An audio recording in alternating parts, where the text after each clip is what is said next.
Whoa. I didn't expect people to like to hear me talk.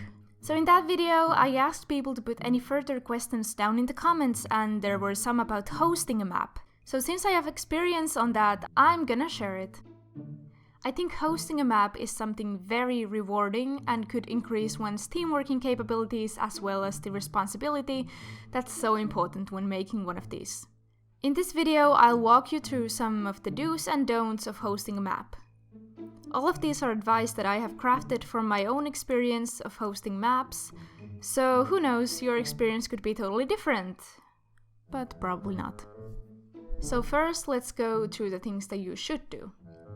Prepare to spend a lot of frustrating moments with hosting your map. Especially when you're starting out, it can be very difficult at times, and that is just something you have to be prepared for. People are going to be dropping out, not finishing their parts and cutting contact with you, breaking the rules, lying to you, and finishing a map can take anything from a week to a few years. You're going to need persistence if you want to get a map done. Have a reasonable following. This is a difficult one since it isn't something you can that easily achieve, especially if you're a little new in the community. But in order to make a map happen, you need to have participants. I can't stress this enough. Finding participants is probably going to be the trickiest part for your first map. Now, it's already good if you have some friends in the community. Maybe you can make an agreement with them to join each other's maps. If you don't have a following, then maybe host a map with a song or a concept people are already fond of. This is a way people who haven't hosted many maps before can get maybe just enough attention to get started. Consider the character designs. If you have set character designs, then you should consider if they're appropriate for the map you're hosting. I pretty much never used the same character design twice, simply because even if a design is very good, it might not fit every project. Maybe your design is too complicated for a map. Maybe the tone of the design worked well with one map but looks out of place with another. If you use someone else's designs, make sure you have a permission to, and also consider if they're appropriate for your map. Make the rules clear. Make sure it's easy for people to know what they're supposed to do. You don't want too much text, but you don't want to be too vague either. If people start asking for clarification on something or getting it wrong, then it's probably a good idea to put some more emphasis on that thing. Interact with the participants. If you only remind your participants to finish the part when it's already the deadline day, then they're probably not going to have it done on time. I usually like to remind them at the halfway mark and a little bit before the deadline. I've recently been using Discord chats to make this a little bit easier since YouTube doesn't notify its users of all the replies made to their comments. Consider the deadline. How long do you think your participants should take making their parts? The deadline should at least depend on how long the parts are, what kind of a map it is, and if there's some unmovable deadline like Halloween that the entire map should be ready by. Remember that a map almost never gets done by the first deadline for the participants. It usually takes at least double that time and often more. Check that the song you're going to be using doesn't get the map called blocked worldwide or something. This has happened to me before, and it's a little crushing since if this happens you need to either start over or modify the map if you still wish to host it with a different song or a cover. Before starting the hosting process, check if someone else already made the map. This happens more than you think. With me it's happened not once but twice. The other time me and the person started hosting the map simultaneously, so I couldn't have prevented that, but the other time the map had existed long before mine. If you do accidentally start hosting a map someone else was already hosting, or the other way around, someone starts hosting a map that you were already hosting, apologize if you accidentally hosted the same map as someone else, and try to give anyone who had the same idea as you the benefit of the doubt. They probably didn't steal it from you.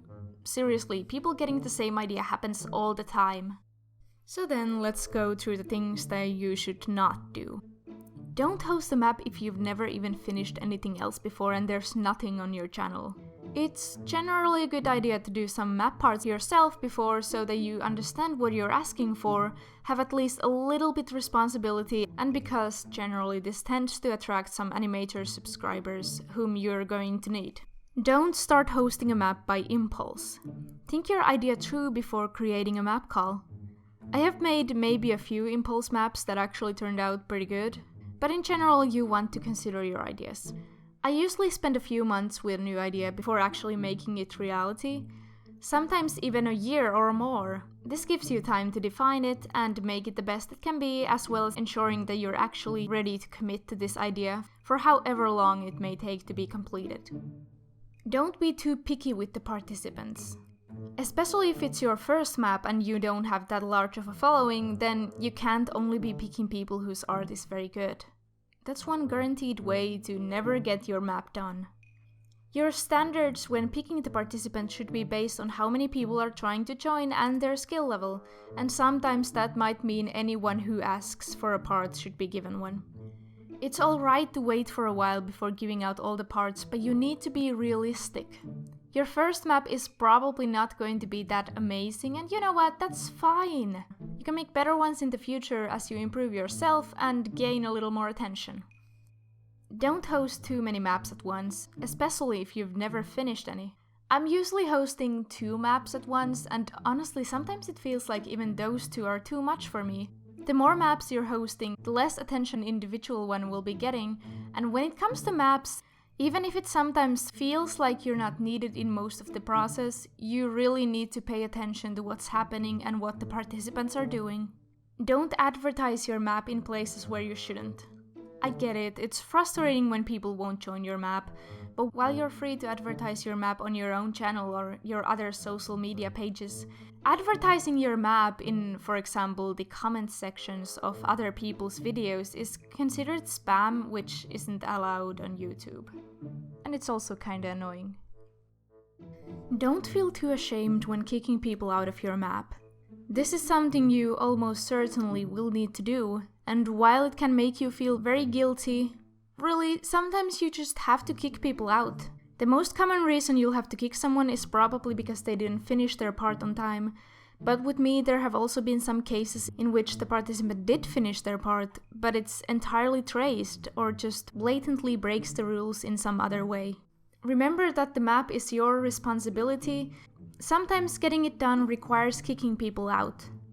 That being said, don't be unnecessarily rude to your participants. Remember that while you need to be a little strict sometimes in order to get the map done, the participants are basically doing work for free for you. Especially if it's your first time hosting a map, most of the participants are likely going to be children. And while they did agree to commit to the map, there's a chance they haven't really figured out responsibility yet. You really do not want to drive them away. So be a little strict, but don't be an a-hole when interacting with them. That's all for this video. Thank you so much for listening.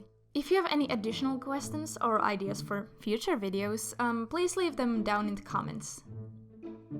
Thanks and bye.